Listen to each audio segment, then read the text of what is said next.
Welcome to Surviving Bad. My name is Peter Komendowski, and together we explore stories of survival, hope, and inspiration. Today we're joined by special guest Teresa from Chains Interrupted, and Amber, a survivor of human trafficking with an amazing story of survival. I'd like to start by saying that what we're going to discuss today is shocking. Human trafficking is a horrible crime affecting people that are not horrible. In fact, they can be the young girl next door. Let's meet Teresa and get an idea of how big a problem this is in Iowa. Teresa, welcome to the show. Thank you. You represent an organization called Chains Interrupted, and you have quite a mission. Fill us in on exactly where we stand in Iowa with this problem. Well, you know, it kind of goes back. I'm a medical missionary, and I've been going to foreign countries for years doing medical missions, and I discovered that there was a human trafficking problem in these other countries. So, boy, I decided that I was going to come back to the United States and do something about it, and in doing something about it meant research and forming a team. And during the time that I was doing my research, I discovered that I was shocked to find out that it was actually happening in the United States. And then I was even more shocked to find out that it was happening in my beloved Iowa. And then I was even more shocked to find out that it was happening in my hometown. And so there's a lot going on. There's a lot of statistics being thrown out there that are really hard because, you know, trafficking happens a lot underground, and so it's hard to quantify. But one particular study stands out. Creighton University did a study on Backpage.com. So that's a website that historically has offered people for sale for sex. So it's sort online. of predatory. It's a bad place, and yet it still functions in the light of day. Okay. Definitely. And they did a study on how many people were advertising for sex online on this one website, and they discovered that there were 1,350 in Iowa, unique individuals every month. And in Cedar Rapids alone, there were 300 every month, unique individuals. So then they kind of took a further look at that and said, so what percentage of those are being trafficked? And they very conservatively estimated that 18% of those, or 54 per month in the city of Cedar Rapids, were being trafficked every month. Were young children primarily, or young people that against their will were being sold for the purpose of sex and sexual acts on a public website. Yes. And that's just the website alone. So there's another website out there that rates the sex that you can receive at a massage parlor. And last November we did a conference, and there were 10 such sites in Cedar Rapids listed on that website. Today there are 17. So this is just a growing problem. It's in every town in Iowa, big, small, all in between, because the general thought is that traffickers can get away with it in a smaller community. Well, it's hard for us to believe it because I see the news in Iowa too, and we hear stories about human trafficking. And it's sort of shocking that it's so prevalent because this represents a lot of children. Yes, it does. And young adults and adults as well. But the general tendency is that it affects youth. So what have you encountered in terms of families and people? Do people have had their children or loved ones impacted by this? Do they feel like they're getting the kind of help and support they need to fight the problem? Well, we're working on that. There's a lot of issues surrounding human trafficking, and the first issue is that it's really a hidden problem. And we're trying very hard to get the word out and to educate people on what it is. And then we're trying really hard to get a process in place for what to do if you do discover a victim of human trafficking, and what organizations such as the police and Child Protection Center and different agencies that help people that have been sexually assaulted should do with a human trafficking victim, because it can be very different than a rape case or domestic violence case or other sexual assault. A lot of intense needs. Let me ask you a quick question. Would children abducted in Iowa necessarily be trafficked in Iowa, or would they take them somewhere else so they'd be less likely to be found out? That's a great question. And some of the children and young adults are trafficked in Iowa, but you're right. It's much more likely that they are taken out of state or at least far away to be trafficked, so that they are away. They try to separate them from their family and friends or any type of support that could help them escape. So there are actually Iowans that are dragged from their communities Absolutely. In fact, there was a school teacher named, actually principal, Brad Fox from Clear Creek Amana Schools that several years ago, he went to some education on human trafficking. And what they said there was, you should always ask your students, are you safe? So every day he asked this one particular girl that he was worried about, you know, are you safe? Are you safe? Every day she said, yes, I'm safe, until one day she decided to tell him what was really happening in her life. And it turns out that he was able to talk with her and her mom and the family and get a law enforcement officer involved. And they discovered a trafficking ring of over 100 kids in Iowa that were being trafficked to Milwaukee and Chicago and back. And that's Clear Creek, a small rural community. Now, of course, a lot of these children and young adults were trafficked out of Cedar Rapids and the bigger communities as well. But it's in these small towns that I grew up in, and it's really hard for me to even believe it, and I see it all the time. Thank you very much for sharing. We'll come back to that after the break.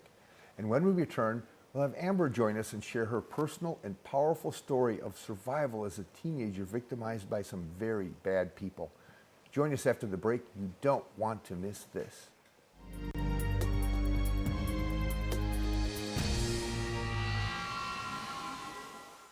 Many teenagers don't understand the dangers and effects of marijuana use. Now it's time for Just the Facts, ma'am. An IQ is a score determined from standardized tests to determine intelligence. An IQ of 100 puts the average person in the 50th percentile of intelligence. Regular marijuana use during teenage years can cause a long-term 8-point drop in IQ. A loss of 8 IQ points drops them to the 29th percentile. For more information, go to drugfreeiowa.org.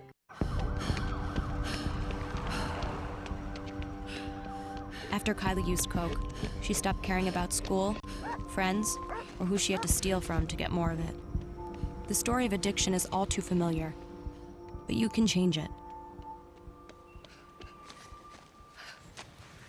Sleeping in, Dad?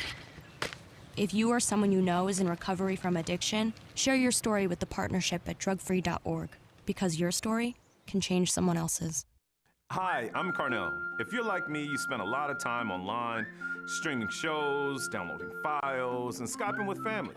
That's why Mediacom recently boosted many of our internet speeds at no extra cost. We call it Always Faster Internet because we're always improving to meet your needs. And when you combine improved speeds with hassle-free Wi-Fi, you get super fast speeds all over the house. So more gets done even faster. The power to make a good thing even better, the power to simplify.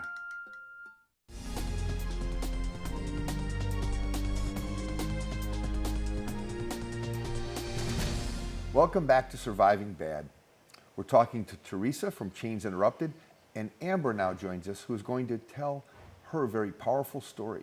She's a survivor in the true sense of the word. Let's hear what she has to say. Welcome, Amber. Thank you. Thank you for being here. Let's jump right to it. How did it happen that you became introduced and abused in that lifestyle? When I was about 13, my life, the dynamic of my family situation had changed very drastically. My mother was incarcerated, so me and my 6 other siblings, we were all separated and forced to move with other family members who we had, no prior relationship with. I went to live with my biological father, who I had only remembered seeing twice in my life before that. So I fell into a depression and a rebellion at the same time, and dealing with bullying at school, started to run away from home. And my biological father was like, okay, he had enough. I couldn't come back anymore. So at that point, I was trying to survive out on the streets. I was house hopping from friends that I went to school with or acquaintances that I was just meeting on the streets. And I met this guy in a mall, and he would take me to get clothes, get me a phone, buy me food and stuff, and made me feel like, he was rescuing me from being homeless. And I had no idea that I was gonna have to pay a bigger price. And he slowly groomed me into it. And he had another young woman that was with him that showed me the ropes and everything. And I was required to go out there and be on the streets. The majority of the day, we would be out there at like 8, 9 in the morning sometimes, and didn't come back until after midnight, until we at least was able to come back with $500, and then we could, get to rest. And then we'd be forced to leave the next day with about $20 to get something to eat and pay for condoms, and that was it. And it was a everyday thing. There was no off days or anything like that. One thing that strikes me in a scary way is in meeting with teachers throughout the state of Iowa and talking about problems in the classroom, there isn't a teacher I haven't talked to that hasn't referred to a student that's couch surfing and house hopping, that essentially does not have a regular loving home to stay in. And that's exactly the same situation you were in. Yes. I think, and a lot of people aren't willing to acknowledge that that is homeless too. So even a lot of resources that are out here to address that kind of forget that, going from house to house is still, homeless at any point in time. That isn't a guaranteed, place to crash, and then it becomes, survival. And that's what pushed me into it and then kind of left me into it. I realized, okay, if I don't do these things, if I don't stay here, I'm going to be back in the streets, back going, from house to house. At least, I kind of feel like at the time, this is kind of a family for me. I didn't have any adults in my life telling me that they loved me, anybody that cared about me. So I was trying to hold on to them, at the same time, and just do what I have to do to stay, in this life, because I didn't know where my life would have ended up outside of it. So it actually turned out to be what looked like a safer alternative than everything else. Mm-hmm. Did you feel like you personally had any ways to get out of it, or were you even motivated to at the time? Initially, I was, because nobody wants to, just be giving themselves up to the highest bidder, basically. These are older men who were old enough to be my father, grandfather, and I mean, it's just disgusting and humiliating, every single time. So initially, you're like, okay, no. And then when you start, factoring in the abuse that goes into it, if you don't make this money, or, certain people that you are, in their hands, they're supposed to pay for you, they're taking advantage of you now. You want to get out, and then you try, but you realize that when you're placed in situations like, I was arrested for prostitution several times, but that still didn't provide me with any type of haven. They just released me the next day. I went to court and was back out on the streets, the next day. So I came into contact with plenty of people who could have made a difference for me, and it just didn't. So that hope kind of goes away. You kind of just settle into the And you were life. how old when this first started? 16. So basically, any young Iowa girl, is she very susceptible to this kind of thing happening to her if she's feeling as like an outcast? Not even just an outcast, predators find things, find voids in your life, and sort of groom you from there. If you want to date and, there's a specific person you like, and your parents are just like, no, they can prey, upon that situation. Like, oh, they just don't understand. You could be the most popular girl. You can be the quietest girl. I mean, they'll figure out how to manipulate you and get you. Thank you very much for both sharing this. I'd like to return after the break and get into some more depth on the challenges you faced out on the street. When we come back from the break, we'll talk more about the challenges Amber faced and how she survived. Stay with us. This is not something you want to miss.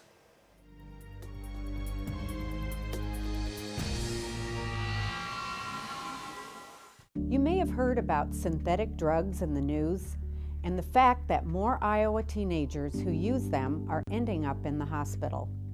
Synthetic drugs can be dangerous, but you can help prevent the threat. Learn about synthetic drugs and talk with your kids now. For sale does not mean safe to use. Get help at drugfreeiowa.org.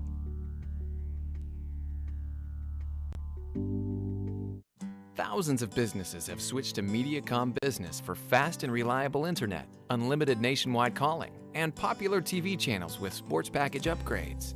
And now, with our new business mobile data, they stay connected on the go. Mediacom Business is the simple and easy way for businesses to get all their telecommunication services from one provider, all for just $99.95 a month. Get a free mobile hotspot device with all 4 services. Mediacom Business. How can we help you? So who's going to do what? I'll pack the dead batteries. Great. I'll only put what I don't need into a duffel bag. Perfect. That's totally unhelpful. No problem. Meanwhile, I will try to comfort everyone by speaking in a calm voice. And who is going to handle supplies? I can forget to do a list for us. Thanks, pal. We couldn't be any less prepared. I'm proud of you guys. Talk to your kids about who to call, where to meet, what to pack. Visit ready.gov/kids for tips and information.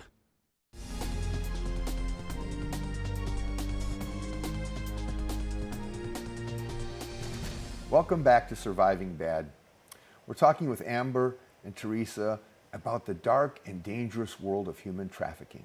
This is a terrible problem in Iowa, and they're on this show to help us realize just how serious a problem that it is. Many young Iowans are at risk. Let's continue the conversation. Amber, I know you've had a rich life of hope since you've been through these problems. What motivated you to start speaking out on behalf of the victims of human trafficking? I was actually on social media one day and I was scrolling and I came across the story of this young girl. Her name was Desiree Robinson, and it was a Fox News story, and the headline read that a Backpage prostitute, was found murdered in a garage.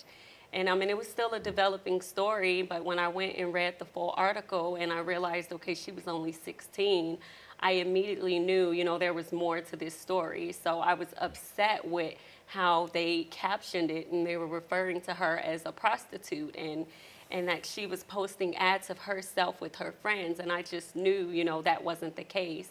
And then a few months later, there's an update that the FBI did a sting, and they found a gentleman who is by day a security guard and then by night trafficking, these young girls, and they arrested him for pimping her. And come to find out, he was sitting in the car, while he's supposed to be protecting her, while she was in the garage and she was stabbed to death by a man who didn't want to pay her after having sex with her. And when I seen that story and I seen her, she was me at 16. She looked just like me. And just hearing, other people on social media, the stories about her, the things that she loved to do. And for me, I just knew, okay, I ran from this for so long. I've tried to live, the straight and narrow and do things with my life. But I'm like, this is what I'm supposed to do. I'm supposed to go back and talk about these things and be open about them so that I can help somebody else that maybe, I could have protected her from being murdered. That's an amazing insight, and we're thankful that you actually made that decision. Now, Teresa, you too have a story to tell about what's motivated you to do this work. Yes, I have many stories. Being president of Chains Interrupted, we have a phone that people can call for help. And so some of the stories that people have called us for have really touched my soul. And as Amber had talked about earlier, you don't have to be the youth at risk. You don't have to be, there's a lot of myths out there about who is at risk. It's the drug, the people that are addicted to drugs. It's the people that don't have families. It's all that. Not necessarily. We've gotten several calls on the phone that are from people that look like me and you, that have jobs and that have families, and they go to church and they teach their children about how to avoid stranger danger and all that kind of thing. And yet, I get a phone call that says, I grounded my daughter from her phone, and this daughter's 12 years old, and they looked at her phone, and she's been having these conversations with a 25-year-old man from out of state who is grooming her and trying to tell her, and like Amber had said, break down all of the other relationships in her life. I wouldn't do that to you. I would be like this with you. You should come live with me, da-da-da-da. And you've got this 12-year-old who just thinks the world, and now she's in love. Now she's in love with this guy, and he's asking her to run away with him out of state. And you know exactly what's going to happen to her. If she does that, he is going to sell her for sex when she gets there. She doesn't know that, and so she is going to do this. And we get a lot of calls about that. It's a serious problem in our culture. And actually, both of you have noted the fact that social media is that's the domain, that's the arena that these predators are functioning in. And there's a case where if a mother or a father or somebody can find out what they're doing on social media, you think that can help protect a lot of young children in Iowa? So if they keep better tabs on where they're going? I think education about social media with our children is key. They feel invincible, and they believe that everything on social media is true. That when I go and I talk to youth and I tell them that people lie on Facebook, they can't believe it. You can be anybody you want to be on Facebook or social media. And the FBI actually estimates that there are 50,000 child predators online this second, just trolling for children. And children are seeing adult sites for dating and relationship building, and so they have to believe that's possible for them. Thank you for sharing. We come back after the break and help give us some advice to parents. Thank you. After a short break, Teresa and Amber will be back to share ideas and advice they feel can help you better understand how to fight human trafficking in Iowa and maybe save the life of someone you love.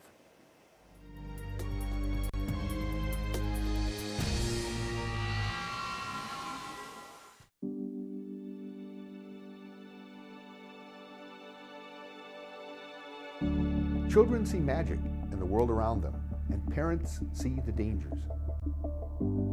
There is hope for the future if we face it together. Find out more about how you can protect your children from the risks of illegal drugs, prescription medications, and alcohol. Go to drugfreeiowa.org. I'm Quinn. At Mediacom, we believe customer service should be as simple as possible.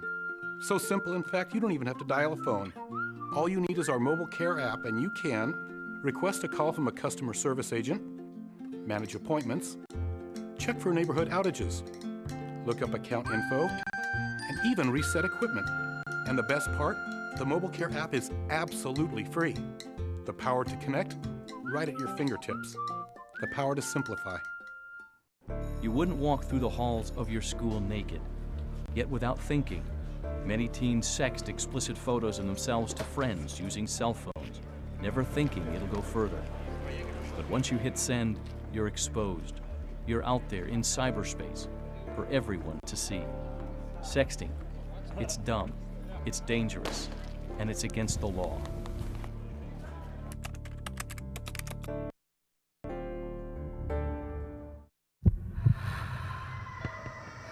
Watching your sister go through withdrawal is the last thing you expect to do. You hope she gets past it, but worry she'll relapse. The story of addiction is all too familiar, but you can change it.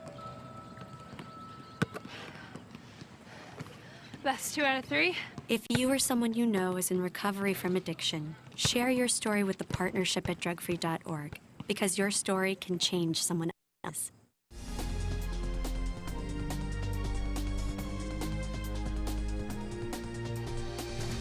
Welcome back to Surviving Bad.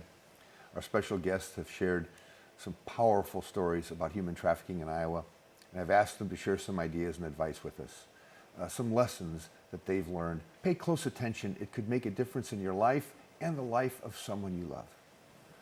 Thank you so much for everything you've shared. This is a great time to share advice for parents and people listening.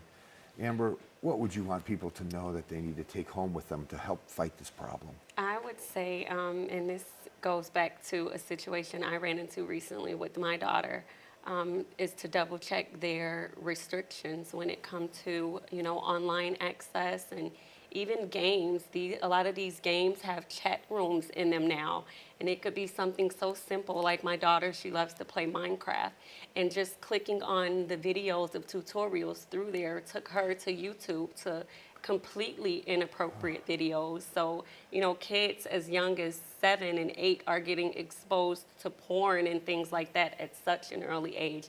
And they are so vulnerable at that age because they're so innocent. They want to trust, everybody, and they think everyone will protect them and that they're safe.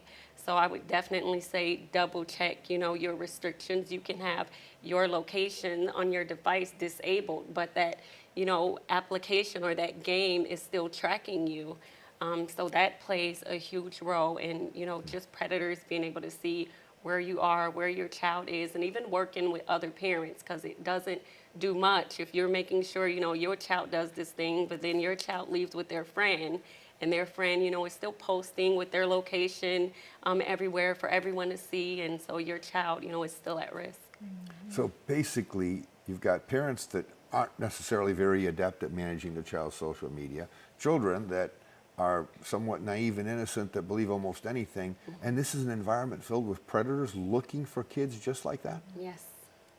That's a pretty scary thought. And what about from your experience, Teresa?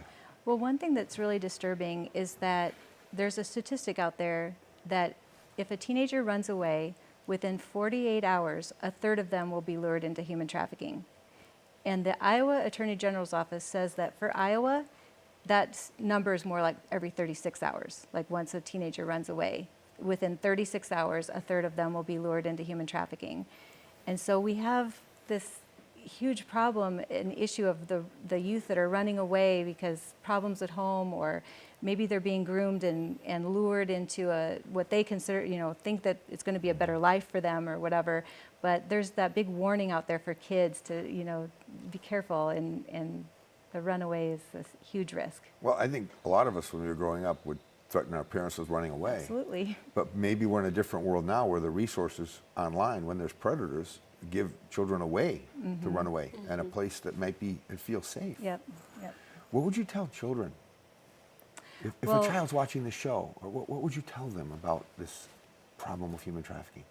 I talk to children all the time about the warning signs of human trafficking, and I talk to them about the running away. I talk to them about not believing the promises. There's a lot of fake job offers out there that sound too good to be true, and if they sound too good to be true, they most likely are. And so there's another way that traffickers lure them in. Obviously, we've been talking about social media. Be very careful what you post online, how much information you give out. Sexting, those pictures don't go away. Amber? And I would tell them, don't run. Whatever they're dealing with at home, whatever they're feeling like, they're running from, if I could go back, I wouldn't run. My life would have been so much different if I would have had someone just to talk to about everything that I was going through, all the changes that I couldn't handle in my life. That's what pushed me to run. So I would tell them not to run. What a great comment, to stay connected to your family and parents and work it out at home. Thank you. Thank you for joining us today, and keep your eye on Mediacom for our next episode where we explore Iowa stories of survival, hope, and inspiration. Only on Mediacom MC22, your local programming leader.